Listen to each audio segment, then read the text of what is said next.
CompTIA Tech Plus Complete Training Course. Exam Objective 2.4. Given a scenario, install and configure common peripheral devices. Installation types. Our first installation type for peripheral devices is plug and play. Plug and play refers to an installation type that allows a peripheral device to be easily connected or installed without the need for complex configuration, setup processes, or software installation.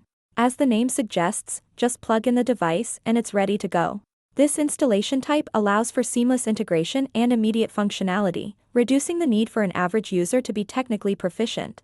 There is a downside though. With a plug-and-play installation, you will only have access to basic peripheral device features. The next installation type involves the installation of a device driver. A device driver is a software program that facilitates communication between a computing device's operating system and a specific peripheral device. The device driver acts as a translator, allowing the operating system to understand and utilize the features and functions of our peripheral device. Installations requiring a device driver to be installed results in a slower overall installation process and requires the installer to be technically proficient. The upside is that you will be able to access a device's complete range of features.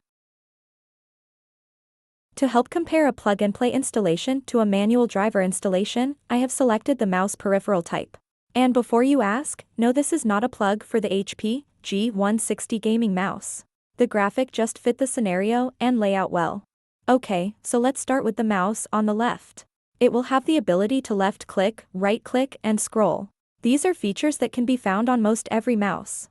So why would a peripheral device manufacturer or operating system developer want to make a user go through the process of locating and installing a custom device driver to get this mouse to work? Why not have a stripped-down version of a driver already loaded and available in the operating system? Voila, that is plug and play in a nutshell. Now the mouse on the right has a bunch of custom features and additional programmable buttons. Well, we cannot expect the operating system to be prepared with every possible feature for every device on the market, so a more specialized device, like the mouse on the right, will come with a device-specific driver that you would need to manually install on the operating system in order to unlock the bonus features. Without the custom device driver, you could still use the mouse, but only those most basic features of left-click, right-click, and scroll. The last installation type we'll cover is IP-based installation.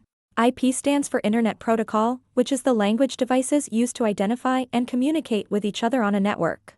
Each device on the network, like a computer, printer, or camera, is assigned its own unique IP address.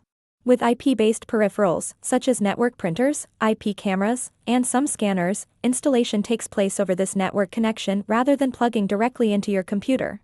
These devices use their IP address to connect and communicate with other systems on the same network.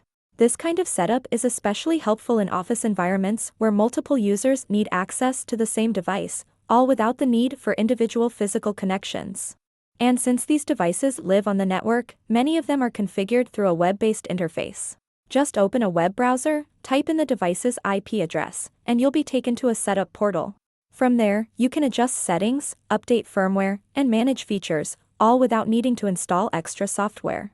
It's a simple, flexible way to manage and maintain network-connected peripherals.